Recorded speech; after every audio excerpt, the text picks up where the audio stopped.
കഴിഞ്ഞ ദിവസം നമ്മൾ ചിന്തിച്ചുകൊണ്ടേയിരിക്കുന്നത് 12-ാം അധ്യായമാണ്. ഇന്ന് രാത്രിയിലത്തെ ചിന്തയ്ക്ക് വേണ്ടി 4-ാമത്തെ വാക്യത്തിലേക്ക് വേഴ്സ് 4 4-ാമത്തെ വാക്യത്തിലേക്ക് കടന്നു വന്നാട്ട്. ഹീബ്രൂസ് 12:4. ദൈവത്തിന് മഹത്വമുണ്ടാകട്ടെ. കഴിഞ്ഞ ദിവസങ്ങളൊക്കെ നമ്മൾ പഠിച്ചുകൊണ്ടിരിക്കുന്നത് നമുക്കറിയാം. എബ്രായ ലേഖനം 12-ാം അധ്യായം പ്രധാനമായിട്ട് പഠിപ്പിക്കുന്നത് ദി എൻഡ്യൂറൻസ് ഓഫ് ഫെയ്ത്ത്, വിശ്വാസം നിലനിൽക്കേണ്ട ആവശ്യകത എന്നുള്ളതാണ് നമ്മൾ പഠിച്ചു വരുന്നത്. അതിൽ പ്രധാനമായിട്ട് 12-ാം അധ്യായം തുടങ്ങുന്നത് ആകയാൽ എന്നുള്ള വേർഡോടുകൂടെ തുടങ്ങുന്നു. എന്താണ് ആ വേർഡിൻ്റെ പ്രത്യേകത നമ്മൾ മനസ്സിലാക്കി. 10-ാം അധ്യായത്തിൻ്റെ പിന്തുടർച്ചയാണ് 12-ാം അധ്യായത്തിൻ്റെ തുടക്കം എന്നുള്ളത് നമ്മൾ മനസ്സിലാക്കി. പ്രധാനമായിട്ട് ഒരു വിശ്വാസിയുടെ ജീവിതത്തിൽ കടന്നു വരുന്ന 2 പ്രയാസകരമായ വിഷയങ്ങൾ, അതാണ് നമ്മൾ ആദ്യം ചിന്തിച്ച ഒന്ന്. അവിടെ പറയപ്പെടുന്ന ആകയാൽ സാക്ഷികളുടെ ഇത്ര വലിയ സമൂഹം നമുക്ക് ചുറ്റുപാട് നിൽക്കുന്നത് കൊണ്ട് സകല ഭാരവും. 2 മുറുകെ പറ്റുന്ന പാപം. 2 കാര്യങ്ങൾ വിട്ടുകളയണമെന്ന് ദൈവം ആഗ്രഹിക്കുന്നു. 1 സകല ഭാരം, 2 മുറുകെ പറ്റുന്ന പാപം. ഞാൻ കഴിഞ്ഞ ദിവസം വീണ്ടും ഇതേ ദൈവത്തിൻ്റെ വചനം പഠിച്ചുകൊണ്ടിരുന്നപ്പോൾ ഞാൻ 2-3 വാക്യങ്ങൾ, നിങ്ങൾക്കറിയാം നമ്മൾ 4 മുതലുള്ള വാക്യങ്ങൾ നമ്മൾ പഠിക്കുന്നത് സബ് ഹെഡിങ് ഉണ്ട്. നിങ്ങൾ നോട്ട് ചെയ്താട്ട് അതിൻ്റെ സബ് ഹെഡിങ് 4 മുതൽ 13 വരെയുള്ള വാക്യങ്ങൾ നമ്മൾ പഠിപ്പിക്കുന്നത് the example of fatherly discipline. അപ്പോൾ ഇവിടെ പ്രധാനമായിട്ട് നമ്മൾ കണ്ട വാക്യം ആദ്യത്തെ ഭാഗത്തിലേക്ക് ഞാൻ കടന്നു വരുമ്പോൾ ആ സകല ഭാരവും മുറുകെ പറ്റുന്ന പാപവും. അപ്പോൾ ഒരു വിശ്വാസി വിട്ടുകളയേണ്ട 2 കാര്യം. 1 സകല ഭാരം. ഞാനിന്ന് ആ വാക്യം വീണ്ടും ഒന്ന് അവലോകനം ചെയ്തപ്പോൾ ഒരു കാര്യം ഞാൻ മനസ്സിലാക്കി. 2-3 വാക്യങ്ങൾ വെളിപ്പെടുത്തുന്നത് ഒരു വിശ്വാസി എങ്ങനെ സകല ഭാരത്തിൽ നിന്നും വിട്ടുമാറുവാൻ സാധിക്കും. എന്താണ് ഒരു വിശ്വാസി ചെയ്യേണ്ടത്? സകല ഭാരത്തിൽ ഓൾവേസ്, എല്ലാ ഭാരങ്ങൾ മാറ്റുവാനുള്ള മാർഗമെന്ത് നമ്മൾ കാണുവാൻ ഇടയായിത്തീർന്നു. നമുക്ക് ഒരു കാഴ്ചപ്പാടുണ്ട്. കർത്താവായ യേശുവാണ് നമ്മുടെ കാഴ്ചപ്പാട്. യേശുവിനെ നോക്കിയെങ്കിൽ മാത്രമേ നമ്മുടെ സകല ഭാരത്തിൽ നിന്ന് വിട്ടുമാറുവാനായിട്ട് സാധിക്കുകയുള്ളൂ. പലപ്പോഴും നമ്മുടെ ഭാരങ്ങൾ ദൈവത്തിന് വേണ്ടി നമ്മൾ നിൽക്കുന്നത് മുഖാന്തരമായിട്ട് കടന്നു വരുന്ന ഭാരങ്ങൾ, അത് എങ്ങനെയാണ് നമ്മളതിനെ ഓവർകം ചെയ്ത് നമ്മളെ തളർത്തുന്ന ആ സ്ഥാനത്ത് നമ്മൾ നോക്കേണ്ടത് അരുമനാഥനാകുന്ന യേശുവിനെ നോക്കുവാൻ ദൈവത്തിൻ്റെ വചനം പഠിപ്പിക്കുന്നു. എന്നാൽ 4 മുതലുള്ള വാക്യങ്ങൾ താഴോട്ട് പറയുന്നത് 2-ാമത്തെ പോർഷനാണ്. മുറുകെ പറ്റുന്ന പാപം, അതാണ് അവിടുത്തെ പ്രധാനപ്പെട്ട വിഷയം. ഇവിടെ ഈ വാക്യത്തിൽ ഞാൻ നിൽക്കുകയാണ്. 4-ാമത്തെ വാക്യപ്രകാരം പറയുന്നു, പാപത്തോട് പോരാടുന്നതിൽ നിങ്ങളിതുവരെ പ്രാണത്യാഗത്തോളം എതിർത്ത് നിന്നിട്ടില്ല. അപ്പോൾ ഇവിടെ ഒരു പോരാട്ടം, ഒരു വിശ്വാസിക്ക് ഒരു പോരാട്ടമുണ്ട് എന്ന് പറയുന്നു. എന്തിനോടാണ് വിശ്വാസിക്കുള്ള പോരാട്ടം എന്ന് പറയുന്നത്? അവൻ്റെ പോരാട്ടം എന്ന് പറയുന്നത് പാപത്തോടാണ്. പാപത്തോട് അവൻ പോരാടുവാൻ ദൈവം അവനെക്കുറിച്ച് ആഗ്രഹിക്കും. നോട്ട് ചെയ്താട്ട പോയിന്റ്. ഒരു വിശ്വാസി റെസൽ അഗൈൻസ്റ്റ് സിൻ, പാപത്തോട് പോരാടേണ്ടത് ആവശ്യമാണ്. പാപത്തോട് ഒരു പോരാട്ടം അവൻ്റെ ജീവിതത്തിൽ ആവശ്യമാണ്. അത് ദൈവം അവരിൽ കൂടെ ആഗ്രഹിക്കുന്ന ഒരു കാര്യമാണ്. നിങ്ങൾ ഈ വാക്യം നിങ്ങൾ ഒന്നുകൂടെ പഠിക്കുമ്പോൾ ശ്രദ്ധിക്കേണ്ട ഒരു ഭാഗമുണ്ട്. അവിടെ പറയുന്നു, പാപത്തോട് പോരാടുന്നതിൽ നിങ്ങൾ ഇതുവരെ പ്രാണത്യാഗത്തോളം എതിർത്ത് നിന്നിട്ടില്ല എന്ന് പറഞ്ഞു കഴിഞ്ഞാൽ, പാപത്തോട് പോരാടുന്നതിൽ എബ്രായ വിശ്വാസികൾ ഇതുവരെ മരിക്കേണ്ടി വന്നാലും പാപം ചെയ്യത്തില്ല എന്നുള്ള ഒരവസ്ഥയിലേക്ക് ഇതുവരെ അവർ കടന്നു. ശ്രദ്ധിക്കണം എൻ്റെ ഓരോ വേർഡ്. പാപത്തോട് പോരാടുന്നതിൽ നിങ്ങൾ ഇതുവരെ പ്രാണത്യാഗത്തോടും എതിർത്ത് നിന്നിട്ടില്ല. പാപത്തിൻ്റെ ഒരു പ്രത്യേകത എന്ന് പറയുന്നത്, പാപം എന്ത് തന്നെയായിരുന്നാലും നമ്മൾ ഇന്ന് പ്രധാനമായി ചിന്തിപ്പിക്കുവാൻ പോകുന്ന വിഷയമെന്ന് പറയുന്നത് നമ്മുടെ മുറുകെ പറ്റുന്ന പാപത്തിൻ്റെ നെക്സ്റ്റ് ഭാഗങ്ങളാണ്. അപ്പോൾ ഈ മുറുകെ പറ്റുന്ന പാപങ്ങൾ നമ്മുടെ ജീവിതത്തിൽ കടന്നു വരുന്നത്, ആ പാപം നമ്മുടെ ജീവിതത്തിൽ വെളിപ്പെടുവാനായിട്ടൊരവസരത്തിന് വേണ്ടി കാത്തിരിക്കുമ്പോൾ പലപ്പോഴും ആ പാപം എത്ര ചെറുതായിരുന്നാലും നമ്മുടെ കൺമുൻപിൽ യാതൊരു വിലയുമില്ല എങ്കിലും ഒരു മരിക്കത്തക്ക ഒരവസ്ഥയിലായിരിക്കും ആ വ്യക്തിയുടെ ജീവിതത്തിൽ ആ പാപവുമായിട്ടുള്ള ബന്ധം കടന്നു വരുന്നത്. ഒരു ഉദാഹരണം ഒരിക്കൽ കൂടെ ഒന്ന് വായിച്ചുകൊണ്ട് ഞാൻ മുൻപോട്ട് കടന്നു പോകട്ടെ. അതിന് ആധാരമായിട്ട് വായിച്ചോട്ട് ഉൽപ്പത്തി പുസ്തകം 25-ാം അധ്യായത്തിൻ്റെ 32, ജെനസിസ് ചാപ്റ്റർ 25 വേഴ്സ് 32. ഉൽപ്പത്തി 25-ന്റെ 32. ഞാൻ മരിക്കേണ്ടി വരുമല്ലോ. ശ്രദ്ധിക്കുക, ഇവിടുത്തെ വിഷയം നിങ്ങൾക്കറിയാം.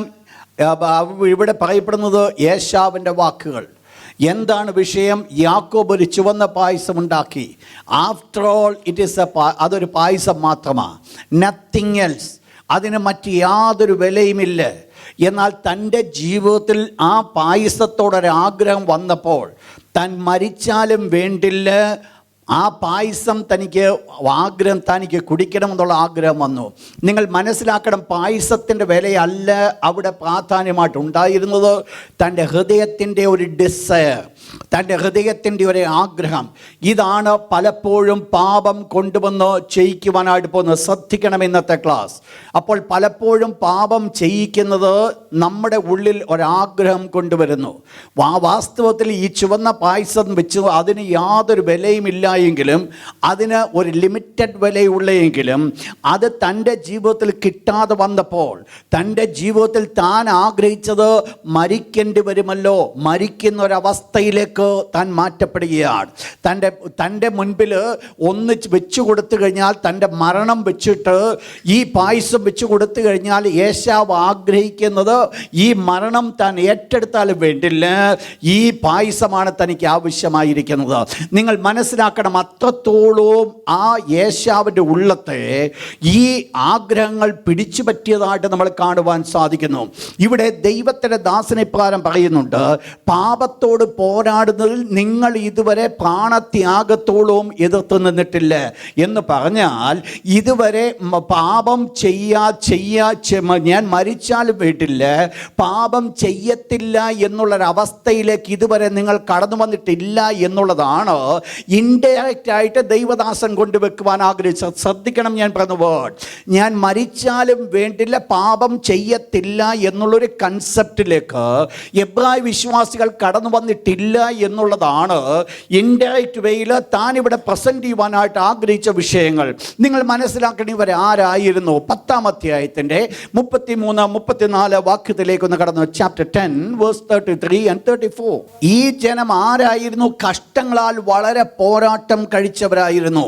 ഇവർക്ക് ഒത്തിരി സഫറിങ്സ് ദൈവത്തിൻ്റെ നാമത്തിന് വേണ്ടി ഇവിടെ ശ്രദ്ധിക്കണേ. എൻ്റെ പോയിന്റ് ഓരോന്നും ദൈവത്തിൻ്റെ നാമത്തിന് വേണ്ടി ഒത്തിരി സഫറിങ്സ് അവരെടുക്കേണ്ടതായിട്ട് വന്നു, ഒത്തിരി കഷ്ടം അവർ അനുഭവിക്കേണ്ടതായിട്ട് വന്നു. എന്തുകൂടെ?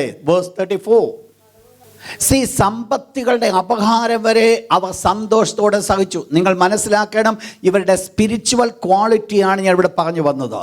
ഇവരുടെ ആത്മീയമായിരിക്കുന്ന ക്വാളിറ്റി എന്ന് പറയുന്നത്, ദൈവത്തിന് വേണ്ടി കർത്താവായ യേശുവിൻ്റെ നാമത്തിന് വേണ്ടി പലതും വിട്ടുകളയുവാൻ ഇവർ ആഗ്രഹിച്ചവരാണെങ്കിലും, ദൈവത്തിൻ്റെ ദാസൻ ഇപ്പോൾ പറയുന്നൊരു വേർഡ്, പാപത്തോട് പോരാടുന്ന നിങ്ങൾ ഇതുവരെ പ്രാണത്യാഗത്തോളം എതിർത്ത് നിന്നിട്ടില്ല.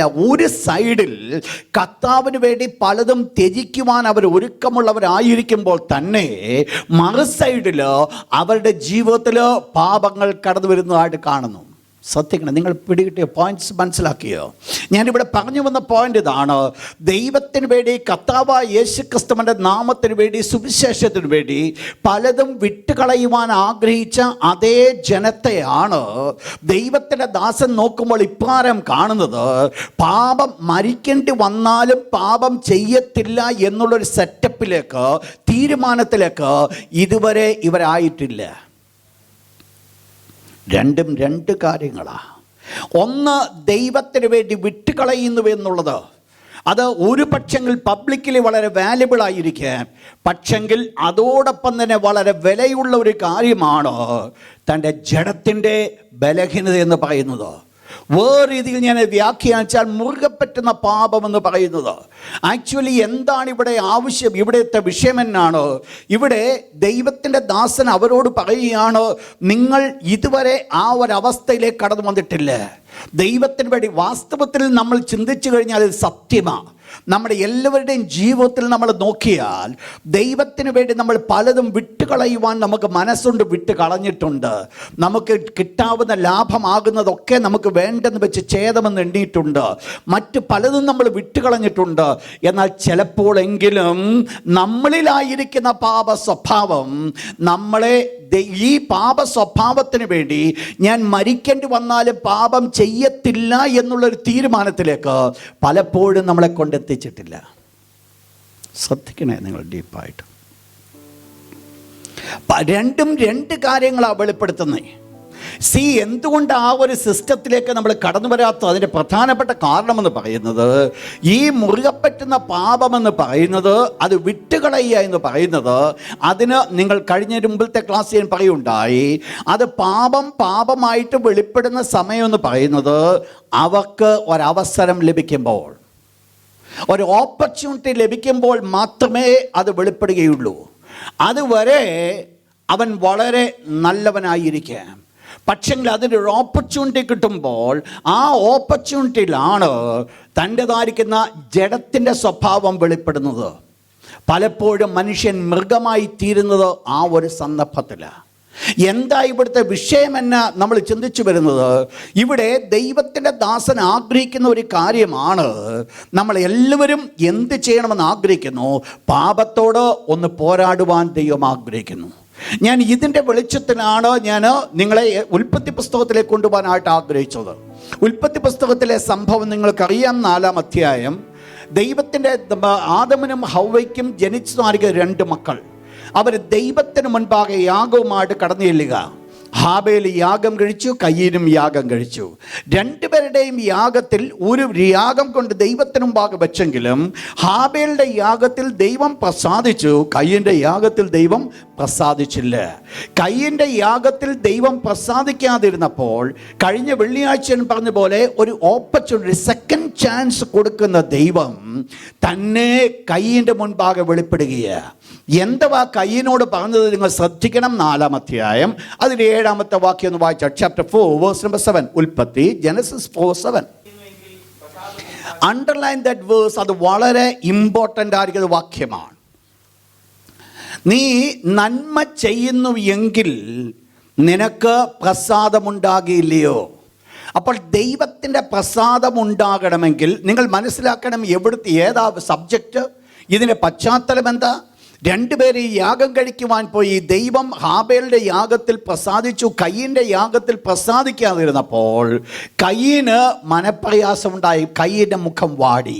അപ്പോൾ തൻ്റെതായിരിക്കും ദൈവത്തിന് വേണ്ടി പ്രവർത്തിച്ച ഒരു പ്രവർത്തനം ദൈവത്തിന് മുമ്പാകെ യാഗമായി കൊടുത്തത്. ആ യാഗം കഴിഞ്ഞിട്ട് താൻ മടങ്ങി വരുമ്പോൾ സന്തോഷത്തോടുകൂടി അല്ല മടങ്ങി വന്നത്, ദുഃഖത്തോടുകൂടിയാണ് കടന്നു വരുന്നത്. ഇന്ന് രാത്രി ഞാൻ ഒരു വിഷയം നിങ്ങളെ ഓർപ്പിക്കട്ടെ. ദൈവത്തിൻ്റെ സന്നിധിയിൽ യാഗം കഴിക്കുവാൻ കടന്നു വരുമ്പോൾ, ആ യാഗം എന്ന് പറയുന്നത് ഇന്ന് പുതിയ നിയമത്തിലേക്ക് കടന്നു വരുമ്പോൾ, പഴയ നിയമത്തിൽ നമ്മുടേതായിരിക്കുന്ന ധനങ്ങൾ കൊണ്ടാണ് ദൈവത്തെ പ്രസാദിപ്പിക്കുന്നതെങ്കിൽ പുതിയ നിയമത്തിൽ ദൈവത്തെ പ്രസാദിപ്പിക്കുന്നത് ആത്മീയമായിരിക്കുന്ന വിഷയത്തിലാണ്. ഒന്ന്, അധരബലം എന്നുള്ള സ്തോത്രയാഗം എന്ന് വേണ്ട മറ്റ് പല കാര്യങ്ങളും, നമ്മുടെ പ്രസൻസ് തന്നെ ദൈവത്തെ പ്രസാദിപ്പിക്കുന്നത്. എൻ്റെ ആരാധനയിൽ ഞാൻ ഇന്ന് ദൈവസന്നിധിയിൽ കടന്നു വന്നിരിക്കുമ്പോൾ ദൈവം എന്നിൽ പ്രസാദിച്ചോ ഇല്ലയോ എന്നുള്ളത് ഇവിടുന്ന് ഞാൻ എഴുന്നേറ്റ് പോകുമ്പോൾ എൻ്റെ മുഖം നോക്കിയാൽ അറിയാൻ പറ്റും. ദൈവം പ്രസാദിച്ചുവെങ്കിൽ എൻ്റെ മുഖം സന്തോഷിക്കും. ദൈവം പ്രസാദിച്ചില്ല എങ്കിൽ ഒന്നുകിൽ ഞാൻ വന്നതുപോലെ പോകും, അല്ലെങ്കിൽ അടുത്തിരിക്കുന്നവരുടെ പ്രസാദം ഞാൻ കാണുമ്പോൾ എൻ്റെ മുഖം വാടുവാനിടയായിത്തീരും. ദൈവമക്കൾ മനസ്സിലാക്കണം, ദൈവത്തിൻ്റെ സാന്നിധ്യത്തിലായിരിക്കുമ്പോൾ ദൈവം എന്നിൽ പ്രസാദിക്കുന്നുവെങ്കിൽ, ദൈവത്തിൻ്റെ പ്രസാദം എൻ്റെ മേൽ കടന്നു വരുന്നുവെങ്കിൽ ഒരിക്കൽ പോലും എൻ്റെ മുഖത്തിൽ കൂടെ അത് വെളിപ്പെടുത്താതിരിക്കാനായിട്ട് സാധ്യമല്ല. നല്ലൊരു ആരാധന കഴിഞ്ഞ ശേഷം ഒന്ന് ഇറങ്ങിക്കഴിയുമ്പോൾ നമ്മൾ പോലും അറിയാതായിരിക്കും നമ്മുടെ മുഖത്തൊരു ചിരി വരുന്നത്. കാണുന്നവരോടൊക്കെ ചിരിക്കും. എന്താ അതിന് കാരണമായിരിക്കുന്നത്? ദൈവത്തിൻ്റെ സാന്നിധ്യത്തിൽ കടന്നു എന്ന് നിൽക്കുമ്പോൾ ദൈവം എന്നിൽ പ്രസാദിച്ചത് മുഖാന്തരമായിട്ട് എനിക്കും ദൈവത്തിൽ പ്രസാദിപ്പാൻ ഇടയായിത്തീരുന്നത് കൊണ്ട് എൻ്റെ മുഖം ഓട്ടോമാറ്റിക്കായിട്ട് സന്തോഷിച്ചു. പലപ്പോഴും നമ്മളതിൻ്റെ മെക്കാനിക്കൽസ് ഒന്നും നമുക്ക് അറിയത്തില്ല. നമ്മൾ പലപ്പോഴും ചിരിച്ചു വിടുന്നത് മാത്രമേ ഉള്ളൂ. പക്ഷെ വിഷയം ഇതാണ്, ഞാൻ ദൈവത്തിൽ സന്തോഷിച്ച് ദൈവം എന്നിൽ സന്തോഷിക്കുന്ന സമയത്താണ് എൻ്റെ മുഖം സന്തോഷം കൊണ്ട് നിറയുന്നത്. ഞാൻ എന്തെങ്കിലും കാണിച്ചു കഴിഞ്ഞാൽ ദൈവത്തിന് പ്രസാദമില്ലെങ്കിൽ എൻ്റെ മുഖത്തിനൊരു സന്തോഷം ഉണ്ടാകുമായിരുന്നുവെങ്കിൽ കയ്യിൻ്റെ മുഖത്തിനും സന്തോഷമുണ്ടായേനെ. കയ്യിൻ്റെ മുഖത്തിന് സന്തോഷം ഉണ്ടാകാതിരുന്നതിൻ്റെ കാരണം അവനൊരു 1 വേ ട്രാഫിക് മാത്രമായിരുന്നു ദൈവത്തിന് മുൻപാകെ ചെയ്തത്. ഇന്ന് രാത്രി ഞാൻ ഓർപ്പിക്കട്ടെ, ദൈവത്തിന് മുൻപാകെ കൊടുക്കുന്ന യാഗങ്ങൾ ഒരു വൺ വേ ട്രാഫിക്കായിട്ട് നിൽക്കരുത്. ഈ യാഗത്തിൽ ദൈവത്തിൻ്റെ സൗരഭ്യവാസന ഉണ്ടായിരിക്കണം. ദൈവം ഇതിൻ്റെ സുഗന്ധം മണത്തിട്ട് സ്വർഗത്തിലെ ദൈവത്തിൻ്റെ അനുഗ്രഹങ്ങൾ നമ്മുടെ മേൽ പകരുന്നതാണ് ആരാധന എന്ന് പറയുന്നത്. ഇതാണ് ദൈവം തൻ്റെ മക്കൾക്കൂടെ ആഗ്രഹിക്കുന്നത്. എന്ത് സംഭവിച്ചു? ദൈവം കയ്യനോട് കയ്യനെ നിന്റെ മുഖമെന്തിനാ വാടുന്നത്? എന്നിട്ട് കയ്യനോട് ദൈവം പറഞ്ഞു, നീ നന്മ ചെയ്യുന്നില്ലെങ്കിലോ പാപം നിന്റെ വാതിക്കൽ കിടക്കുന്നു. ഈ വേർഡ് എന്നെ വളരെ ചിന്തിപ്പിച്ചിട്ടുള്ള വാക്യമാണ്.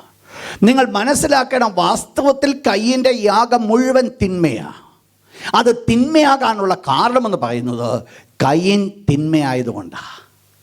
കയ്യൻ ദൈവത്തിന് മുൻപാകെ കടന്നു വന്നപ്പോൾ കയ്യന് ഈ ഫലവുമായിട്ട് കൊണ്ടുവന്ന യാഗം കൊണ്ടല്ല ദൈവം പ്രസാദിക്കാതിരുന്നത്. ദൈവം പ്രസാദിക്കാതിരുന്നതിൻ്റെ കാരണം ദൈവം ആദ്യം ഹാബേലിൻ്റെ യാഗത്തിലല്ല പ്രസാദിച്ചത്, ദൈവം ഹാബേലിലാണ് പ്രസാദിച്ചത്. ഹാബേലിൽ പ്രസാദിക്കുവാൻ ഇടയായിത്തീർന്നത് കൊണ്ടാണ് ഹാബേലിൻ്റെ യാഗത്തിൽ ദൈവം പ്രസാദിച്ചത്. കയ്യൻ്റെ യാഗത്തിൽ ദൈവം പ്രസാദിക്കാതിരിക്കാനുള്ള കാരണം കയ്യൻ്റെ കയ്യിലിരിപ്പാ. മറ്റു പലതും കണ്ടുകൊണ്ട് പുള്ളി ദൈവസന്നിധിയിൽ കടന്നു വന്നിരിക്കുന്നത് ഒരു വിശുദ്ധിയോടുകൂടെ ദൈവത്തിന് പ്രസാദകരമായിരിക്കുന്ന ഒരു യാഗമാണ് കഴിച്ചിരുന്നത് എങ്കിൽ സ്വർഗ്ഗത്തിലെ ദൈവം അത് അക്സെപ്റ്റ് ചെയ്യുമായിരുന്നു. നിങ്ങൾ മനസ്സിലാക്കണം, ദൈവസന്നിധിയിൽ കടന്നു വരുമ്പോൾ ദൈവം പ്രസാദിക്കേണ്ട യാഗമെന്ന് പറയുന്നത് ഒന്നാമത് എന്നിലാണ് ദൈവം പ്രസാദിക്കേണ്ടത്. ഞാൻ ദൈവത്തിന് പ്രസാദകരമാകാതെ ഞാൻ എന്തെല്ലാം കൊണ്ട് കഴിച്ചാലും അതിനകത്ത് ദൈവത്തിന് യാതൊരു ആഗ്രഹമില്ല. ദൈവം ഇസ്രായേൽ മക്കളോട് ഇപ്രകാരം ചോദിച്ചു, നിങ്ങളുടെ മുട്ടാടികളുടെ മേധസ് എനിക്കെന്തിനാ? നിന്റെ ആടുകളുടേതായിരിക്കും രക്തം എനിക്കെന്തിന്? ദൈവം ചോദിച്ചതല്ലേ? ദൈവം പറഞ്ഞു, നിയമം കൊടുത്തപ്പോൾ ദൈവം പറഞ്ഞു, ആടിൻ്റെ മേധസ് എനിക്കുള്ളതാ, അത് എനിക്ക് വേണ്ടി മാറ്റിക്കോണം. അത് ദൈവത്തിനുള്ളതാ. പക്ഷെങ്കിൽ ഇത് അവർ ദൈവത്തിന് വേണ്ടി മാറ്റിയിട്ടും ദൈവത്തിന് അതിനകത്ത് യാതൊരു സന്തോഷമില്ല. ഇല്ലാതിരിക്കാനുള്ള കാരണമെന്ന് പറയുന്നത് ഈ കൊണ്ടുവന്നവർ ദൈവത്തിന് പ്രസാദമില്ലാത്തതാണ്. നിങ്ങൾ ശ്രദ്ധിച്ചോണേ, കൊണ്ടുവരുന്നവർ ദൈവത്തിന് പ്രസാദമാകാതെ കൊണ്ടുവന്നിരിക്കുന്നത് ദൈവത്തിന് പ്രസാദമാകത്തില്ല. ഞാൻ എന്തെങ്കിലും അധരചർവണം കഴിക്കുന്നത് കൊണ്ട് ദൈവത്തിന് പ്രസാദമാകുമെന്ന് ചിന്തിക്കരുത്. God is looking on us. ദൈവം നമ്മെയാണ് നോക്കിക്കൊണ്ടിരിക്കുന്നത്. നമ്മിൽ പ്രസാദിച്ചെങ്കിൽ മാത്രമേ ദൈവം മറ്റതിൽ പ്രസാദിക്കത്തുള്ളൂ. ഇവിടുത്തെ എൻ്റെ വിഷയത്തിൽ ഞാൻ മുൻപോട്ട് പോകുകയാണ്. എന്താ ഇവിടെ കയ്യനോട് ദൈവം പറയുന്നത്? നീ നന്മ ചെയ്യുന്നില്ലെങ്കിലോ. തിന്മ ചെയ്യണമെന്നല്ല ഞാൻ പറഞ്ഞു വന്നേ. ദൈവം പറഞ്ഞത് അങ്ങനെയല്ല. നീ നന്മ ചെയ്യുന്നില്ലെങ്കിൽ പാപം ഇവിടെ കിടക്കുന്നു. ശ്രദ്ധിച്ചോണേ, നീ നന്മ ചെയ്യുന്നില്ലെങ്കിൽ അതിൻ്റെ അർത്ഥം നീ തിന്മ ചെയ്യുന്നു എന്നുള്ളതല്ല. പക്ഷെ നീ നന്മ ചെയ്യുന്നില്ല എങ്കിൽ ദൈവ സന്നിധാനത്തിൽ കടന്നു വന്നിട്ട് അവിടെ നന്മ ചെയ്യേണ്ടതിന് പകരം നന്മ ചെയ്യാതിരിക്കുന്നുവെങ്കിൽ എന്ന് പറഞ്ഞാൽ ദൈവസന്നിധാനത്തിൽ കടന്നു വന്ന് ദൈവത്തിന് നന്ദി കരയേറ്റേണ്ടത് ദൈവത്തിന് കൊടുക്കേണ്ട നന്മയാകുന്നുവെങ്കിൽ ഞാൻ ആ നന്മ കൊടുക്കാതെ കയ്യും കെട്ടി ഇരുന്ന് കഴിഞ്ഞാൽ അതിൻ്റെ അർത്ഥം എന്നെ അങ്ങോട്ട് ഇറങ്ങിക്കഴിഞ്ഞാൽ ഉടനെ എന്തോ കിടക്കുക വാതുക്കൽ. ദൈവത്തിൻ്റെ കർത്താവ് ദൈവം പറഞ്ഞിരിക്കുന്ന കാര്യം, പാപം നിന്റെ വാതുക്കൽ കിടക്കുന്നു എന്ന് പറഞ്ഞാൽ എൻ്റെ ഭാഷയിൽ ഞാൻ ഇപ്രകാരം പറയും, കയ്യൻ ആരാധന കഴിഞ്ഞ് കാലെടുത്ത് ചവിട്ടുന്നത് ഏതിൻ്റെ മുകളിലാണ്? പാപത്തിൻ്റെ മുകളിലാണ്. പാപത്തിനെ കീഴ്പ്പെടുത്തുവാനല്ല കയ്യൻ കാല് ചവിട്ടുന്നത്, പകരം പാപം തന്നെ കീഴ്പ്പെടുത്താനാ ചവിട്ടിയത്. കയ്യൻ ഈ പാപത്തിൽ ചവിട്ടിയപ്പോൾ ആ പാപത്തിൽ കയ്യൻ മുങ്ങിപ്പോകുകയാ ചെയ്തേ, രക്ഷപ്പെട്ടില്ല. എന്താ വിഷയമെന്നാ? നന്മ ചെയ്യുന്നില്ല എങ്കിൽ പാപം നിന്റെ വാതുക്കൾ കിടക്കുന്നു. സ്വർഗത്തിലെ ദൈവം നോക്കിയിട്ട് ഇപ്രകാരം പറയുക, കയ്യനെ അത് നിന്റെ വാതുക്കൾ കിടക്കുന്നു, അതിൻ്റെ ആഗ്രഹം നിങ്കലേക്ക. അതിനൊരാഗ്രഹമുണ്ട്, അത് ചിലത് ഡിമാൻഡ് ചെയ്യുന്നുണ്ട്, അതിന് ചിലത് വേണം, ചിലത് അത് വാഞ്ചിക്കുന്നുണ്ട്. ആ വാഞ്ചിക്കുന്നത് മറ്റെന്തുവാ? നിന്നോടാ.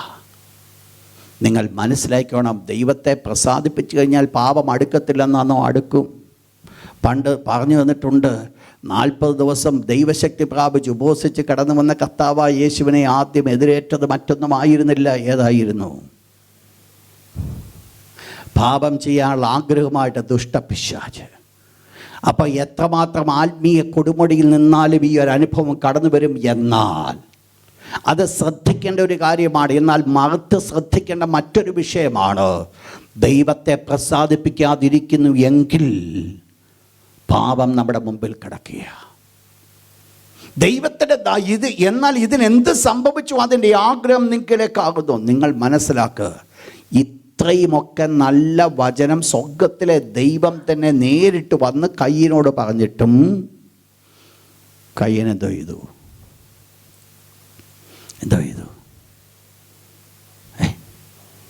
എന്തുകൊണ്ട്? കയ്യൻ അറിയത്തില്ലായിരുന്നു ഇത് സ്വർഗത്തിലെ ദൈവമായി ഇത് പറഞ്ഞതെന്നുള്ളത്. അറിയാം. പക്ഷെ പിന്നീട് എന്തുകൊണ്ട് താൻ ഇത് ചെയ്തതിൻ്റെ ഒന്നാമത്തെ കാരണം, തൻ്റെ ഉള്ളിൽ തന്നെ അതിനു വേണ്ടി തീരുമാനമെടുത്തു. ആ തീരുമാനത്തിൻ്റെ പ്രേരണാശക്തി, ആദ്യമേ ദൈവം പറഞ്ഞ വേർഡ് ശ്രദ്ധിച്ചോണം, അതിൻ്റെ ആഗ്രഹം നിങ്ങളിലേക്കാ. അതിലൊരാഗ്രഹമുണ്ട്, അതൊരു ഡിസയറുണ്ട്. അത് എന്തിനാ ഡിസയർ? നിങ്ങളിലേക്കെന്ന് പറഞ്ഞു കഴിഞ്ഞാൽ അതിൻ്റെ അർത്ഥം, അതിൻ്റെ ആഗ്രഹം നിന്നെ വേടിപ്പിക്കാനാ, നിന്നെ നശിപ്പിച്ച് കളയുവാനാ, നിന്നെ തകർത്ത് കളയുവാനാ. അതാണ് അതിൻ്റെ ആഗ്രഹം. ഏത് വിധേനയും തകർത്ത് കളയുവാൻ അത് ആഗ്രഹിക്കുന്നു. പക്ഷെങ്കിൽ നിനക്കൊരു കാര്യം ചെയ്യണം. എന്തോ ചെയ്യണം? നീ അതിനെ ജയിച്ചടക്കണം. അപ്പോൾ നിങ്ങൾ മനസ്സിലാക്കണം, ഈ പർട്ടിക്കുലർ സ്ഥാനത്ത് ആ കയ്യിന് വേണമായിരുന്നു എങ്കിൽ എന്ത് ചെയ്യാമായിരുന്നു? ഇത് ചെയ്യാതങ്ങ് രക്ഷപ്പെടാമായിരുന്നു. പക്ഷെ ഏറ്റവും വലിയ പ്രശ്നമെന്ന് പറയുന്നത്, നിങ്ങൾക്കറിയാം, ടെംപ്റ്റേഷൻ ഒരു സിന്നായിത്തീരുന്നത് 7 സ്റ്റെപ്സാണ്. നമ്മൾ നേരത്തെ പലവട്ടം ചിന്തിച്ചിട്ടുണ്ട്. യാക്കോബിൻ്റെ ലേഖനം അതിന് ആധാരമായിട്ടുള്ളത്. അവിടെ പറയുന്നു, മോഹം ഗർഭം ധരിച്ചിട്ട് പാപത്തെ പ്രസവിക്കുന്നു. അതിൻ്റെ തുടക്കം എന്തുവാ അവിടെ പറയുന്നത്? വശീകരിക്കപ്പെട്ടിട്ട്, അപ്പോൾ ആ എൻറ്റൈസ്ഡ് വശീകരണം കടന്നു വരുമ്പോൾ, ആ പാപം എന്നെ വശീകരിക്കുമ്പോൾ എന്തുവാ സംഭവിക്കുന്നത്? We become a slave to the sin. പാപത്തിന് ഞാനൊരു അടിമയാകുക. നിങ്ങൾ മനസ്സിലാക്കണം, ഇവിടെ ഈ പറയപ്പെടുന്ന വേർഡ് എന്ന് പറയുന്നത് ശ്രദ്ധിച്ചോണം. അവിടെ ദൈവത്തിൻ്റെ ദാസൻ പറയുന്നത്, പാപത്തോട് പോരാടുന്നതിൽ നിങ്ങൾ ഇതുവരെ എന്ത് ചെയ്തിട്ടില്ല. അപ്പോൾ ഇവിടെ പാപം എന്ന് പറയുന്നത് ഇറ്റ്സ് നോട്ട് ആൻ ആക്ട്, ഒരു പ്രവൃത്തിയല്ല. പിന്നെ എന്താ ഇത്? പാപം എന്ന് പറയുന്നത് ഇറ്റ്സ് എ നൗൺ. നോക്കിക്കോ, പാപത്തോട് പോരാടുന്നതിൽ നിങ്ങൾ ഇതുവരെ പ്രാണത്യാഗത്തോട് വെറുത്തുന്നിട്ടില്ല. പാപമെന്ന് പറയുന്നൊരു ആക്റ്റാ. ഞാൻ കള്ളം പറഞ്ഞു, that's a sin, it's an act. പക്ഷേ ഇപ്പം ഇവിടുത്തെ വിഷയം അതല്ല, അതൊരു പ്രവൃത്തിയല്ല. പിന്നെ ഇപ്പം അത് ആരായി മാറി? പേഴ്സോണിഫൈഡ്, ഒരാളത്വമായി മാറ്റപ്പെട്ടു. ഇവിടെയാണ് അതിൻ്റെ ബുദ്ധിമുട്ട്, ഇവിടെയാണ് അതിൻ്റെ വിഷയം കടന്നു വരുന്നത്. പാപം എല്ലായ്പ്പോഴും ഒരാളത്വമായി തീരുന്നില്ല. പക്ഷെങ്കിൽ പാപം ഒരാളത്വമായി മാറ്റപ്പെടുന്നത് പലപ്പോഴും നമ്മുടെ ജീവിതത്തിൽ അത് മുറുകെ പറ്റുന്ന സമയത്താണ്. അത് മുറുകെ പറ്റുന്നൊരു അവസരം കടന്നു വരുമ്പോൾ അതാരായിട്ട് മാറ്റപ്പെടും? ഒരു പേഴ്സണായിട്ട്, വ്യക്തിയായിട്ട് മാറ്റപ്പെടും. ഇവിടെ പറയുന്നത് പാപത്തോട് പോരാടുന്നതിൽ നിങ്ങളെക്കുറിച്ച് പറയുക, അല്ലെങ്കിൽ എബ്രായ വിശ്വാസികളെക്കുറിച്ച് പറയുക. എബ്രായ വിശ്വാസികൾ പാപത്തോട് പോരാടുന്നതിൽ നിങ്ങൾ ഇതുവരെ പ്രാണത്യാഗത്തോളൂ. അപ്പോൾ ആരോടാണ് നിങ്ങൾ പോരാടുന്നത്? ആരാ പോരാടുന്നത്? എബ്രായ വിശ്വാസി. അപ്പോൾ നിങ്ങൾ പാപത്തോട് പോരാടുന്നതിൽ, അപ്പോൾ നിങ്ങൾക്കൊരു പോരാട്ടമുണ്ട്. ആ പോരാട്ടം എന്ന് പറയുന്നത് ഇപ്പോൾ അവിടെ ഒരു പേഴ്സണായിട്ട്, ഒരാളത്വമായിട്ട് വന്നിട്ട് ആര് നിൽക്കുക അവിടെ? ഇതാണ് ഡേഞ്ചറസ് സിറ്റുവേഷൻ. ഞാൻ പറഞ്ഞ 2 വേർഡ് നിങ്ങൾ മനസ്സിലായോ? പാപം ഒരു ആക്റ്റായി മാറുവാൻ സാധിക്കും. ആക്റ്റായാൽ നമുക്ക് രക്ഷപ്പെടാം. പക്ഷെങ്കിൽ പാപം ഒരാളത്വമായി തീർന്നു കഴിയുമ്പോൾ അവിടെയാണ് അത് മുറുകെ പറ്റുന്ന പാപമായി തീരുന്നേ. അതൊരു ആക്റ്റായി. ആക്ട് മാത്രമല്ല, അതൊരു പേഴ്സണായി. ആ പേഴ്സണാലിറ്റിയാണ് തുടർന്ന് പ്രവർത്തിച്ചു കൊണ്ടേയിരിക്കുന്നത്. ദൈവത്തിൻ്റെ തിരുവചനം നമ്മൾ പഠിക്കുമ്പോൾ നമുക്ക് ഒത്തിരി ഭാഗങ്ങളിൽ നമുക്കത് കാണുവാൻ സാധിക്കും. വായിച്ചോട്ടെ, റോമൻസ് ചാപ്റ്റർ 6 വേഴ്സ് 15 and 16. നിങ്ങൾ ദാസന്മാരായി അനുസരിപ്പാൻ. ദാസന്മാർ അപ്പോൾ പാപമാരായി ഒരു പ്രവൃത്തിയാണോ അത്? പിന്നെ ആരായി മാറി? It's A person. ഒരാളത്വമായി മാറി. ഒന്നുകിൽ മരണത്തിനായി പാപത്തിൻ്റെ ദാസന്മാർ, അല്ലെങ്കിൽ നീതിക്കായി അനുസരണത്തിൻ്റെ ദാസന്മാർ. അപ്പോൾ വാസ്തവത്തിൽ എന്തായി മാറ്റപ്പെടുക? പാപമെന്ന് വെച്ചാൽ നിങ്ങൾ ആ പോയിന്റ് നിങ്ങൾ മനസ്സിലായോ? പിടികിട്ടിയോ അത്? പാപമെന്ന് പറഞ്ഞൊരു പ്രവൃത്തിയാണ്. പക്ഷേ ആ പ്രവൃത്തി ഒരു കണ്ടിന്യൂസ് ആയിട്ട് കടന്നു വരുമ്പോൾ, എൻ്റെ ജീവിതത്തിൽ അത് മുറുകെ പറ്റുന്നതായിത്തീരുമ്പോൾ, അത് എനിക്ക് എന്തായിട്ട് മാറ്റപ്പെടും? പാപം ഒരാളത്വമായി മാറ്റപ്പെടും. ആളത്വമായി മാറ്റപ്പെടുമെന്ന് പറഞ്ഞാൽ ഒന്നുകൂടെ അതിന് ടെക്നിക്കൽ വേർഡ് പറഞ്ഞാൽ എന്തുവാണെന്നറിയാമോ? വായിച്ചോട്ടെ, എഫെസ്യർ ലേഖനം 4-ാം അധ്യായം, എഫിഷ്യൻസ് ചാപ്റ്റർ 4.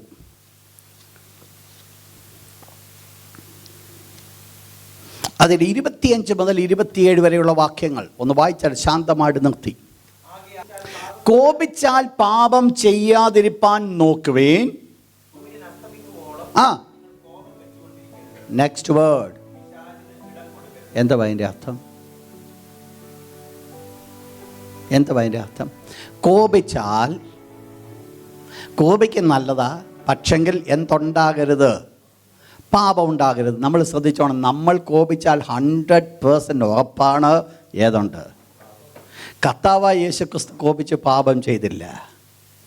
ചമ്മട്ടി കൊണ്ട് യേശു എല്ലാത്തിനെയും അടിച്ചു, വെളിയിൽ അടിച്ചു. യേശു പാപം ചെയ്തില്ല. പക്ഷെ നമ്മുടെ കോപമാണെങ്കിൽ അതിനടുത്തത് എന്തുണ്ട്? ഈ വാക്യം പിടിച്ചുകൊണ്ട് ഞാൻ പാപം ചെയ്തിരുന്നും പറയരുത്. മാനുഷിക കോപം എവിടെ വന്നാലും അതിനകത്ത് എന്തുകൂടെ വരും? കാരണം കോപം കൊണ്ട് സംഭവിക്കുന്നത് നമ്മൾ തന്നെ ഔട്ട് ഓഫ് കൺട്രോളിൽ പോവും. നമുക്ക് കൺട്രോൾ ചെയ്യാമായിരുന്നെങ്കിൽ നമ്മൾ എന്ത് ചെയ്യത്തില്ലായിരുന്നു? നല്ല ആടുകളായിരിക്കുന്നതിനെ. നമുക്ക് കൺട്രോൾ ചെയ്യുവാൻ പറ്റാത്തത് കൊണ്ടാണ് നമ്മൾ വി ബിക്കം ഇമോഷണൽ. ഇമോഷണൽ ആയി കഴിയുമ്പോൾ എന്തുവാ സംഭവിക്കുന്നത്? പിന്നെ ഞാനെന്നുള്ള വ്യക്തിക്ക് അവിടെ എന്തില്ല? യാതൊരു വാല്യൂമില്ല. പിന്നെ എന്തുവാ നടത്തുന്നത്? ചെയ്യേണ്ടാത്തത് മുഴുവൻ ചെയ്യും. കാരണം എന്നാ? ഞാനല്ല എന്നെ നയിക്കുന്നത്, പിന്നെയോ എൻ്റെ ആ ഇമോഷൻ. പക്ഷെങ്കിൽ ദൈവത്തിൻ്റെ ദാസൻ ഇവിടെ പറഞ്ഞപ്പോൾ പറഞ്ഞ വേർഡ് ഇതാണ്: കോപിച്ചാൽ നിങ്ങൾ എന്ത് ചെയ്യരുത്? പാപം ചെയ്യരുത്. ശ്രദ്ധിച്ചോണം, ഇനി കോപിക്കേണ്ടി വന്നാൽ പോലും പാപം ചെയ്യാനിടയാകരുത്. അതിനു മുമ്പ് രക്ഷപ്പെട്ടോണം, അവിടെ നിന്ന് ഓടി ഒളിച്ചോണം. അതുകൊണ്ട് വലിയ അനുഗ്രഹമുണ്ട്.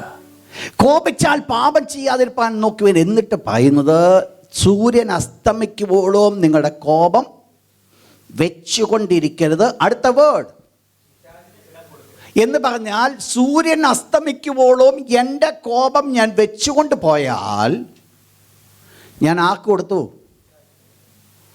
എന്ന് പറഞ്ഞാൽ, വിശുദ്ധനായിരിക്കുന്ന എൻ്റെ ജീവിതത്തിലെ, എൻ്റെ ശരീരത്തിലേക്ക് ആര് കടന്നു വന്ന് ആവഹിച്ചു? നിങ്ങൾ മനസ്സിലാക്കണം, ഞാൻ പറഞ്ഞ വേർഡ് ടെക്നിക്കലി തെറ്റാ, എന്നാലും വലിയ സീരിയസ്നെസ് ഒന്ന് വെളിപ്പെടുത്താൻ വേണ്ടി ഞാൻ പറഞ്ഞതാ. കോപിച്ചാൽ പാപം ചെയ്യാതിരിപ്പാൻ നോക്കുവേൻ. സൂര്യൻ അസ്തമിക്കുമ്പോഴും നിങ്ങളുടെ കോപത്തിന് ഇടം കൊടുക്കരുത്. എന്നിട്ട് പറയുന്നത്, പിശാചിന് ഇടം കൊടുക്കരുത് എന്ന് പറഞ്ഞാൽ, സൂര്യൻ അസ്തമിക്കും വരെ എൻ്റെ കോപം എൻ്റെ ഉള്ളിൽ വെച്ചുകൊണ്ടിരുന്നാൽ കുടുംബകലം ഉണ്ടാക്കുന്നൊരു ശ്രദ്ധിച്ചോണേ, രാത്രി കിടക്കുന്നതിന് മുമ്പ് നേരെ ആയിക്കോണം. അല്ലെങ്കിൽ 2 കുട്ടി പിശാചുക്കളുമായിട്ടായിരിക്കും കിടക്കുന്നത്.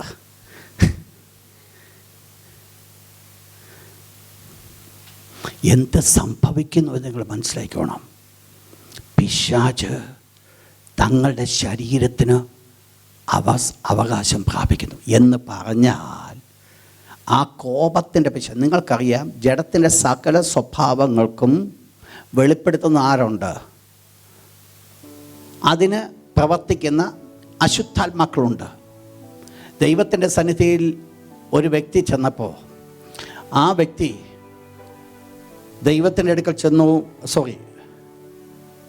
നരകത്തിൽ ചെന്നു. നരകത്തിൽ ചെന്നപ്പോൾ ഒത്തിരി ആയുധങ്ങളൊക്കെ അവിടെ വെച്ചിരിക്കുന്നു, പല ആയുധങ്ങൾ. അപ്പോൾ ഓരോ ആയുധങ്ങൾക്കും ഓരോ പേരുണ്ട്. പക്ഷേ ഒരായുധം ഒത്തിരി അങ്ങ് തേഞ്ഞു. അപ്പോൾ ഈ വ്യക്തിക്കൊരു ഒരാഗ്രഹം, എന്തായിരിക്കണം ഈ ആയുധത്തിൻ്റെ പ്രത്യേകത? പിശാചിനോട് ചോദിച്ചു, എന്താ ഈ ആയുധം എന്തുവാന്ന് ചോദിച്ചു. അന്നേരം പുള്ളി പറഞ്ഞത്, ഇതിൻ്റെ പേരാണ് നിരാശ. ഏറ്റവും കൂടുതൽ ഉപയോഗിക്കുവാൻ തക്കണം പിശാച്. ഞാൻ പറഞ്ഞ വേർഡ് ഒരു കാര്യം വെളിപ്പെടുത്താൻ വേണ്ടി മാത്രമാണ്. എന്താ ഞാൻ വെളിപ്പെടുത്താൻ ആഗ്രഹിച്ചത്? ഈ സ്വഭാവമുള്ള ദുഷ്ടപിശാച് എൻ്റെ ജീവിതത്തിൽ സ്ഥാനമെടുക്കുക. ഇവിടാണ് അതിൻ്റെ ഇമ്പോർട്ടൻസ്. അവിടെ വരുമ്പോൾ എന്തായി മാറ്റപ്പെടുക? ഈ പാപമെന്ന് പറയുന്നത് എന്തായി മാറ്റപ്പെടുക? ഒരാളത്വമായി മാറ്റപ്പെടുക. ഇതുകൊണ്ടാണ് നമ്മൾ പലവട്ടം ഇരുന്ന് പ്രാർത്ഥിക്കുന്നുണ്ട്, എൻ്റെ ദൈവമേ മേലാൽ ഞാൻ ആ തെറ്റ് ചെയ്യത്തില്ല. നാളെ ഒരു അവസരം കിട്ടിക്കഴിഞ്ഞാൽ ആ ചിന്തയെല്ലാം മനസ്സിലിരിക്കുമ്പോൾ തന്നെ എന്തോ ചെയ്യും? പാപം ചെയ്യും. അതിൻ്റെ കാരണം ഇതാ, പലപ്പോഴും നമ്മുടെ ഉള്ളിൽ പിശാചിന് ഇടം കൊടുക്കുവാൻ ഇടയായിത്തീരും. ദൈവമക്കൾ ശ്രദ്ധിച്ചോണം ഈ ഒരു വേർഡ്. ഒരു കാരണവശാലും മുറുകെ പറ്റുന്നൊരു പാപത്തിന് നമ്മുടെ ജീവിതത്തിൽ സ്ഥാനം കൊടുക്കുവാൻ ഇടയാകരുത്. കഴിയുന്നിടത്തോളം അത് ഏറ്റുപറഞ്ഞ് ഉപേക്ഷിച്ചോണം. എന്താ ഇവിടുത്തെ വിഷയം? എന്താ? പാപത്തോട് പോരാടുന്നതിൽ നിങ്ങൾ ഇതുവരെ പ്രാണത്യാഗത്തോളവും എതിർത്ത് നിന്നിട്ടില്ല. അപ്പോൾ നിങ്ങൾ ദൈവത്തിന് വേണ്ടി പലതും സഹിച്ചവരാണ്, ദൈവത്തിന് വേണ്ടി പലതും ചെയ്തവരാണ്, നിങ്ങളുടെ വസ്തുക്കൾ ദൈവത്തിന് വേണ്ടി കൊടുത്തവരാണ്. പക്ഷെങ്കിൽ ഇപ്പോഴുള്ള ഒരു വിഷയമെന്ന് പറയുന്നത് നിങ്ങളുടെ പേഴ്സണൽ ലൈഫിൽ എന്ത് കിടക്കുക? പലതും മറ്റത് വിട്ടുകൊടുക്കുവാൻ മനസ്സുണ്ടെങ്കിലും മുറുകെ പറ്റുന്ന ചിലത് നമ്മുടെ ജീവിതത്തിൽ കൊണ്ട് കിടക്കുക. ഇതുകൊണ്ട് എന്തു വേണം? എന്താ ഇതിനകത്ത് അത്യാവശ്യമായിരിക്കുന്നത്? നിങ്ങൾ എന്ത് ചെയ്യേണ്ടിയിരിക്കുന്നു? പാപത്തോട് പോരാടി നിങ്ങൾ ഇതുവരെ പ്രാണത്യാഗത്തോട് എതിർത്ത് നിന്നിട്ടില്ല. അതുകൊണ്ട് കർത്താവ് ചെയ്യുന്ന അടുത്ത കാര്യമാണ് അതിൻ്റെ താഴത്തെ വാക്യം, 5-ാമത്തെ വാക്യം. നമ്മളത് അടുത്ത ആഴ്ചയോട് ചിന്തിക്കും. 5-ാമത്തെ വാക്യം. അപ്പോൾ കർത്താവിൻ്റെ എന്ത് ചെയ്യരുത്? ശിക്ഷ നിരസിക്കരുത്. ആരോടാ ഈ പറയുന്നേ? പാപത്തോടെ പോരാടുന്നതിൽ പ്രാണത്യാഗത്തോളം എതിർത്ത് നിൽക്കാത്ത വിശ്വാസിയോടാണ് ദൈവത്തിൻ്റെ ദാസൻ പറയുന്നത്. എതിർത്ത് നിന്നില്ലെങ്കിൽ എന്തോ ഉണ്ട്? ഇതാണ് ഇതിൻ്റെ പ്രത്യേകത. ഞാൻ ചിന്തിക്കുകയുണ്ടായി, എന്താണ് ഇതിൻ്റെ ഏറ്റവും വലിയ പാർട്ട്? ആദം ഹവ്വ പാപം ചെയ്തപ്പോൾ എന്ത് സംഭവിച്ചു? നിങ്ങൾ മനസ്സിലാക്കണം, ആക്ച്വലി സംഭവിച്ചതാണ് റോമൻസ് 3:23. റോമൻസ് 3:23. ആദം ഹവ്വ പാപം ചെയ്തപ്പോൾ ആക്ച്വലി സംഭവിച്ചതാ. എല്ലാവരും പാപം ചെയ്ത് ദൈവ തേജസ്സില്ലാത്തവരായി തീർന്നു. നിങ്ങൾ ശ്രദ്ധിച്ചോണം, അവിടെ കൊടുത്തിരിക്കുന്ന പാപത്തിന് ഗ്രീക്കിൽ പല വേർഡാണ് വേദപുസ്തകം കൊടുത്തിരിക്കുന്നത്. പക്ഷേ ഈ പർട്ടിക്കുലർ ഭാഗത്ത് കൊടുത്തിരിക്കുന്ന ഗ്രീക്ക് വേർഡ് ഹമർട്ടായ. അതാണ് ആ വേർഡ് അവിടെ കൊടുത്തിരിക്കുന്നത്. ആ വേർഡിൻ്റെ മീനിങ് എന്ന് പറയുന്നത് മിസ്സിങ് ദ മാർക്ക് എന്ന് പറഞ്ഞാൽ മാർക്ക് കംപ്ലീറ്റ്ലി പോയെന്നല്ല, 0 മേടിച്ചുകൊണ്ട് വന്നെന്നല്ല. ജയിക്കാനായിട്ട് 40 മാർക്ക് ആവശ്യമായിരുന്നു, ഇപ്പം കിട്ടിയത് 38 ഉള്ളൂ. അതുകൊണ്ട് എന്ത് സംഭവിച്ചു? സംഭവം ജയിച്ചില്ല. മാർക്ക് കിട്ടിയില്ലയോ? കിട്ടി. പക്ഷേ എന്ത് പറ്റിയില്ല? ജയിക്കാനായിട്ട് സാധ്യമായില്ല. എന്തായിരുന്നു ജയിക്കാൻ വേണ്ടത്? 2 മാർക്കൂടെ. എന്ത് സംഭവിച്ചു? Missing the mark. ഇതാണ് ആദമിനും ഹവ്വയ്ക്ക് സംഭവിച്ചത്. ആദം ഹവ്വയും ദൈവത്തോടു കൂടെ ആയിരുന്നപ്പോൾ, ആദം പാപം ചെയ്തപ്പോൾ ആദമിൻ്റെ രൂപത്തിന് ചില മാറ്റങ്ങൾ വന്നുവെന്നുള്ള സത്യമാണ്. ആ മാറ്റങ്ങൾ വന്നതാണ് ദൈവദേശം മാറിപ്പോയെന്നുള്ളത്. ബാക്കിയെല്ലാം ഉണ്ടായിരുന്നു. വേറെ ഒന്നിനും ഒരു മാറ്റം വന്നില്ല. ബാക്കിയെല്ലാം അതുപോലെ തന്നെ കിടന്നു. പക്ഷേ കഴിഞ്ഞ നാളുകൾ തന്നെ മൂടി വച്ചിരുന്നതായിരിക്കും, തന്നെ പൊതിഞ്ഞു വെച്ചിരുന്നതായിരിക്കുന്ന ഒരു രോഗമോ ഒരു ശാപമോ ഒരു നാശമോ ഒന്നും അടുക്കാതെ വേണം ഈ കഴിഞ്ഞ നാളുകളൊക്കെ തന്നെ പൊതിഞ്ഞു വെച്ചുകൊണ്ടിരുന്ന ദൈവ തേജസ് തൻ്റെ ജീവിതത്തിൽ നിന്ന് മാറ്റപ്പെട്ടപ്പോൾ, ആദമേ നീ നിലവിളിക്കുന്ന മനുഷ്യനായിത്തീർന്നു, ആദമേ നീ നഗ്നനായിത്തീർന്നു, ആദമേ നീ രോഗിയായി, ഹവ്വയെ നീ വേദനയോടെ പ്രസവിക്കുന്നവളായിത്തീർന്നു. സകലവിധമായ ശാപത്തിൻ്റെ കാരണങ്ങൾ വന്നത് ആ ആവരണം മാറ്റപ്പെട്ടത്. നിങ്ങൾ മനസ്സിലാക്കണം, സംതിങ്ങേ പോയിട്ടുള്ളൂ, അല്പം മാർക്ക് മാത്രമേ പോയിട്ടുള്ളൂ. പക്ഷേ അല്പം മാർക്ക് പോയിട്ടുണ്ടെങ്കിൽ അതുകൊണ്ട് എന്തു വലിയ ദോഷമാണ് വന്നത് നിങ്ങൾക്കറിയാം. ഈ വലിയ വിഷയം മനസ്സിലാക്കണമെങ്കിൽ ബുദ്ധിഹീനനായിരുന്ന ഒരു ബാബിലോൺ സാമ്രാജ്യ ചക്രവർത്തി ഉണ്ടായിരുന്നു. പുള്ളിയുടെ പേര് ബെൽസസർ എന്നാണ്. പുള്ളി ഒരു കാര്യം ആഗ്രഹിച്ചു. തൻ്റെ അപ്പൻ യെരുശലേം ദേവാലയത്തിൽ കൊണ്ടുവന്നിരുന്ന പൊൻപള്ളി പാത്രങ്ങളൊക്കെ എടുത്തുകൊണ്ട് വന്ന് അവയിൽ താനും തൻ്റെ കൂട്ടാളികളും കൂടി ഒരുമിച്ച് വീഞ്ഞു കുടിച്ച് രസിച്ചുകൊണ്ടിരിക്കുമ്പോൾ തൻ്റെ ഭിത്തിയിൽ ഒരു കൈപ്പത്തി വന്നു. ആ കൈപ്പത്തി വന്ന് എഴുത്തെഴുതി മെനെ മെനെ തെക്കേൽ ഉഫസീൻ. ആ വാക്കിൻ്റെ അർത്ഥമാവിത് തെക്കേൽ എന്ന് വെച്ചാൽ തുലാസിൽ നിന്നെ തൂക്കി നോക്കി കുറവുള്ളവനായി കണ്ടിരിക്കുന്നു. ശ്രദ്ധിച്ച് പഠിക്കേണ്ട ഒരു വിഷയമായത്. സദൃശവാക്യ ദൈവത്തിൻ്റെ ദാസനും പറയുന്നു, യഹോവയുടെ കണ്ണ് എല്ലായിടവും ഉണ്ട്, ആകാത്തവരെയും നല്ലവരെയും അവൻ തൂക്കി നോക്കുന്നു. എന്ന് പറഞ്ഞാൽ എൻ്റെ വെയിറ്റ് എത്ര ഉണ്ടെന്നുള്ളത് സ്വർഗത്തിലെ ദൈവം തൂക്കി നോക്കിയിട്ടായിരിക്കുന്നേ. പിന്നെ നിലനിർത്തിയിരിക്കുന്ന കാരണം എന്നാണെന്നറിയാമോ? എങ്ങനെയെങ്കിലും രക്ഷപ്പെട്ടോട്ടെന്ന് ചിന്തിച്ചാൽ നിങ്ങൾ മനസ്സിലാക്കണം. വേദപുസ്തകം പഠിപ്പിക്കുന്ന ഭാഗമെന്ന് പറയുന്നത് ദൈവത്തിൻ്റെ തിരുവചനം എന്ത് സംഭവിച്ചു? ആ തുലാസിൽ തൂക്കി നോക്കി കോവുള്ളവനായി കണ്ടിരുന്നപ്പോൾ സ്വർഗത്തിലെ ദൈവം പറഞ്ഞു, ഇന്ന് ഈ രാത്രി നീ കൊല്ലപ്പെടും. നിങ്ങൾ ശ്രദ്ധിച്ചോണേ. ദൈവം തൂക്കി നോക്കി ദൈവത്തിൻ്റെ മുൻപാകെ കോവുള്ളവനായി കണ്ടിട്ടുണ്ടെങ്കിൽ അതിൻ്റെ അർത്ഥം കൊന്നുകളയാൻ വേറെ സമയമൊന്നും വേണ്ടെന്നാ. നിങ്ങൾക്കറിയാം, ഒരു താലന്ത് ലഭിച്ചവനെ കൊണ്ട് എവിടെ ആക്കി? എന്തുകൊണ്ട് ദൈവം നോക്കിയപ്പോൾ എന്ത് കണ്ടു? പറഞ്ഞാട്ടെ. കുറവുള്ളവനായി നിങ്ങൾ വാ. ദൈവം നോക്കുന്നതിന് മുമ്പ് നമ്മളെ തന്നെ നോക്കിയിട്ട് പറയാം, കുറവുണ്ടോ കൂടുതലാണെന്നോ? ദൈവം നോക്കുന്ന വിട്ടിട്ട് നമ്മളെ തന്നെ നോക്കി പറ, വെയിറ്റ് ഉണ്ടോ വെയിറ്റ് ഇല്ലയോ?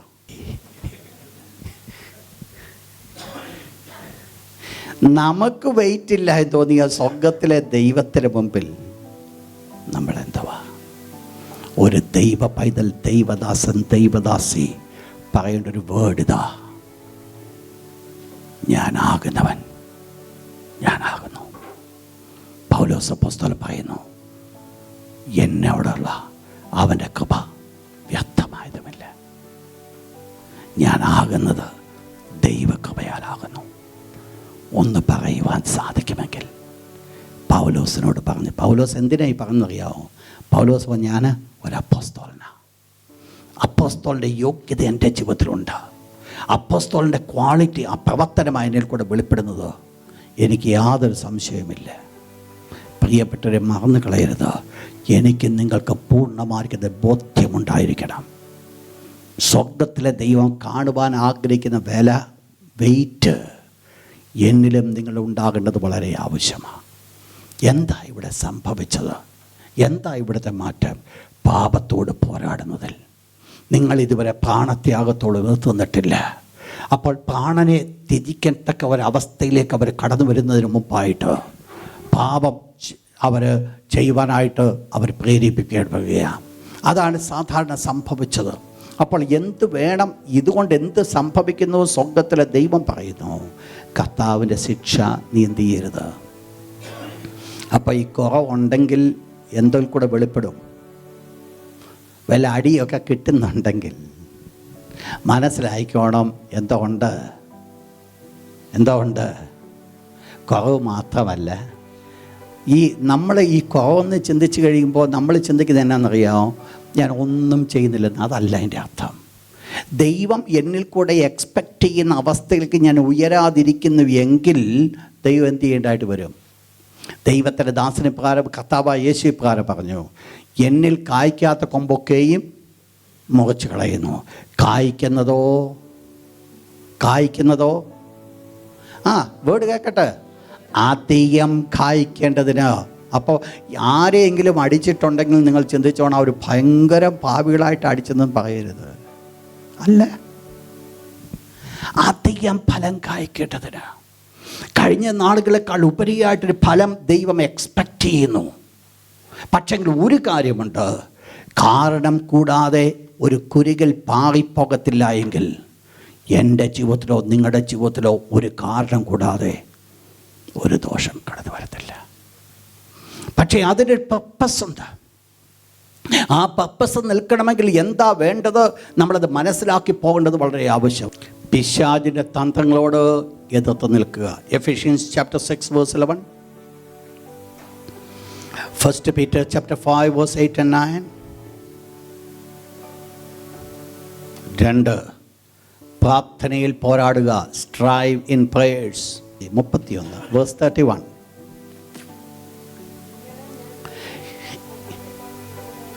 ഇങ്ങനെ ഞാൻ ദൈവേഷ്ടത്താൽ സന്തോഷത്തോടെ നിങ്ങളുടെ അടുക്കൽ വന്ന്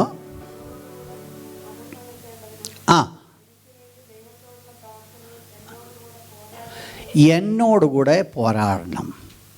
നമ്മൾ സാധാരണ പറയുന്നൊരു വേർഡുണ്ട്, എന്താണെന്നറിയാം?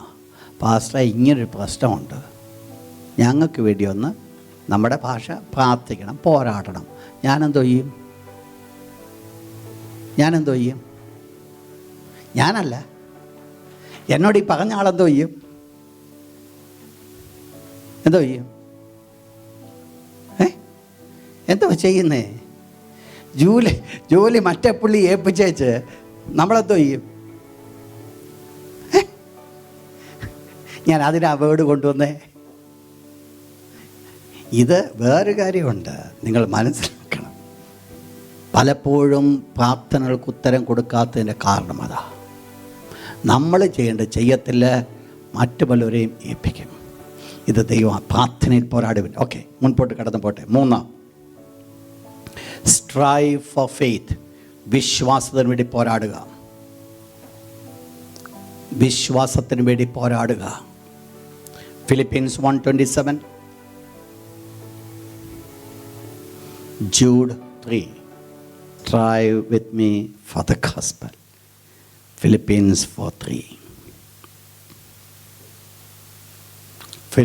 4:3.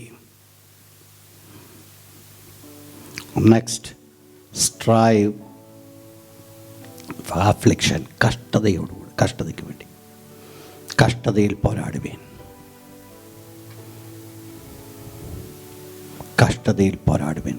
ഹീബ്രൂസ് 10:33. ഈ പ്രത്യേക സമയത്ത് ഒരു സംഭവം കൂടെ പറഞ്ഞുകൊണ്ട് ഞാൻ ഇവിടെ അവസാനിപ്പിക്കുക. റോമൻ സഭ ആദ്യ കാലങ്ങളിൽ, സഭയുടെ ആദ്യ സമയങ്ങളിൽ സഭാപിതാവായിട്ട് അറിയപ്പെടുന്ന ക്രിസ്റ്റോസം എന്ന് പറയുന്ന ഒരു വ്യക്തി ഉണ്ടായിരുന്നു. വളരെ വിശുദ്ധനായിരിക്കുന്ന മനുഷ്യൻ, സഭയ്ക്ക് വേണ്ടി വളരെയധികമായിട്ട് കഷ്ടപ്പെട്ട് പ്രവർത്തിച്ചൊരു വ്യക്തി. ആ വ്യക്തിയെ റോമൻ അധികാരി ചക്രവർത്തി പിടിച്ചു. അദ്ദേഹത്തെ പിടിച്ചിട്ട് തൻ്റെ പടയാളികളോട് പറഞ്ഞു, ഇദ്ദേഹത്തെ കൊണ്ട് ജയിലിലാക്കാൻ പറഞ്ഞു. ഉടനെ ഈ പടയാളി ഇങ്ങനൊരു വേർഡ് പറഞ്ഞു, രാജാവേ, ഇവനെ കൊണ്ട് ജയിലിൽ കൊണ്ടാക്കിയിട്ട് യാതൊരു കാര്യമില്ല. പുള്ളിക്കത് വളരെ ഇഷ്ടമാണ്. കാരണം ഒറ്റയ്ക്ക് കിടന്ന് പ്രാർത്ഥിക്കാനായിട്ട് പുള്ളിക്ക് വലിയ ആഗ്രഹമാണ്. അതുകൊണ്ട് രാജാവ് ആഗ്രഹിക്കുന്ന യാതൊരു കാര്യവും അത് നടക്കത്തില്ല. ഉടനെ രാജാവ് പറഞ്ഞൊരു കാര്യം ചെയ്യുക, അങ്ങനെയാണെങ്കിൽ ഈ പുള്ളിയെ കൊന്നുകളയാൻ പറഞ്ഞു. കൊന്നുകളയാൻ പറഞ്ഞപ്പോൾ പടയാളി പറഞ്ഞു, രാജാവെ, കഴിഞ്ഞ ദിവസവും ഈ പുള്ളി പറഞ്ഞതാ എനിക്ക് എൻ്റെ യേശുവിൻ്റെ അടുക്ക് പോയാൽ മതിയെന്ന്. ഇവനെ കൊന്നു കഴിഞ്ഞാൽ നേരെ അങ്ങോട്ടാണ് പോകുന്നത്. അന്നേരം രാജാവിന് സംശയം, ഇനി ഏത് രീതിയിലാണ് ഈ വ്യക്തിയെ നന്നാക്കേണ്ടത്? പടയാളിയോട് ചോദിച്ചു, എന്തുവാ ഇവന് വേണ്ടി ചെയ്യേണ്ടത്? ആ സമയത്ത് പടയാളി പാരുവോട് പറഞ്ഞു, രാജാവേ, ഇവനെ ചെയ്യുവാൻ ഒറ്റ കാര്യമേ ഉള്ളൂ, make him to do sin. കാരണം കഴിഞ്ഞ ദിവസവും ഈ ക്രിസ്തോസം പറഞ്ഞ് ഞാൻ കേട്ടു, ഞാൻ മരിക്കുന്നതാണ് പാപം ചെയ്യുന്നതിനേക്കാൾ നല്ലത്.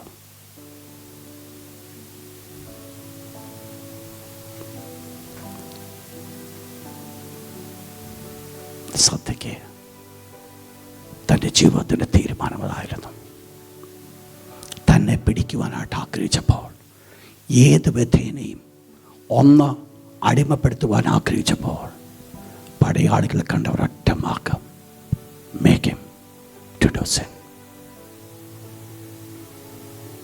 പക്ഷെങ്കിൽ എന്തുകൊണ്ട് അദ്ദേഹത്തിൻ്റെ വാക്കിതായിരുന്നു, ഞാൻ പാപം ചെയ്യുന്നതിനേക്കാൾ മരിക്കുന്നത് എനിക്ക് നല്ലത്. ഇന്ന് രാത്രി നമ്മുടെ ജീവിതത്തിൽ ആ ഒരു തീരുമാനത്തോടെ പോകാമോ? പാപം ചെയ്യുന്നതിനേക്കാൾ മരിക്കുന്നതായിരിക്കും നല്ലത്. പാപത്തിൽ കിടക്കുന്നതിനേക്കാൾ മരിക്കുന്നതാണ് എനിക്ക് നല്ലത്. എല്ലാ കണ്ണുകളും ശാന്തമായിട്ട് അടയട്ടെ. കർത്താവിൻ്റെ പരിശുദ്ധ മുഖത്തേക്ക് കണ്ണുകൾ തിരിച്ചാട്ട്. ഇന്ന് രാത്രി ദൈവത്തിൻ്റെ പരിശുദ്ധാത്മാവ് നമ്മോട് ഇടപെട്ടുകൊണ്ടിരിക്കുമ്പോൾ, ദൈവത്തിൻ്റെ പരിശുദ്ധാത്മാവെ കണ്ടുകൊണ്ടിരിക്കുമ്പോൾ, ഇന്ന് രാത്രി ആ ദൈവത്തിൻ്റെ പരിശുദ്ധാത്മാവിൻ്റെ മുമ്പിൽ നിന്നുകൊണ്ട് എനിക്കും നിങ്ങൾക്ക് പറയാമോ, നമ്മുടെ ജീവിതത്തെ കൂടെ നിവർത്തിക്കുവാൻ ഒത്തിരി ബുദ്ധിമുട്ടുണ്ട്. പാപം നമ്മുടെ ജീവിതത്തിൽ നല്ല, there are lot of chances. പക്ഷെങ്കിൽ ദാനിയേലിനെ പോലെ ഒരു തീരുമാനം, രാജാവിൻ്റെ വക രാജഭോജനം കൊണ്ട്, രാജവിരുന്ന് കൊണ്ട് എന്നെ തന്നെ നശിപ്പിക്കുകയില്ല. ഇന്ന് രാത്രി ആ ഒരു തീരുമാനമെടുക്കുവാൻ സാധിക്കുമോ? പാപം എന്നെ നശിപ്പിക്കുവാൻ ഞാൻ ആഗ്രഹിക്കുന്നില്ല. ഒരു വിശുദ്ധ ജീവിതത്തിന് വേണ്ടി ഒരുക്കപ്പെടുവാൻ ഇതാ എൻ്റെ ജീവിതത്തെ ഞാൻ ഏൽപ്പിച്ചു തരുന്നു. പാപത്തോട് പോരാടുന്നതിൽ നിങ്ങളിതുവരെ പ്രാണത്യാഗത്തോടും എതിർത്ത് നിന്നിട്ടില്ല. ഇന്ന് രാത്രി ദൈവത്തോട് പറഞ്ഞാട്ട്, കർത്താവേ, വിശുദ്ധിക്ക് വേണ്ടി മുൻപോട്ട് പോകുവാൻ, ഒരു വിശുദ്ധ ജീവിതം നയിപ്പാൻ എനിക്ക് കൃപ ചെയ്യണമേ. Hallelujah, hallelujah. മരിക്കേണ്ടി വന്നാലും പാപം ചെയ്യാതെ അതിനെ അതിജീവിക്കുവാൻ എനിക്ക് കൃപ ചെയ്യണമേ. നമുക്ക് കഴിവില്ല. ദൈവത്തോട് പറഞ്ഞാട്ട്, കർത്താവേ, എനിക്ക് കഴിവില്ല, നിന്റെ കൃപ എൻ്റെ മേൽ പകരണമേ, നിന്റെ കൃപ എൻ്റെ മേൽ പകരണമേ. എല്ലാ കണ്ണുകളും ശാന്തമായിട്ട് അടയ്ത്തിരിക്കുമ്പോൾ ഇന്ന് രാത്രി എത്ര പേര് ദൈവത്തിന് മുൻപാകെ തീരുമാനമെടുക്കുന്നുണ്ട്?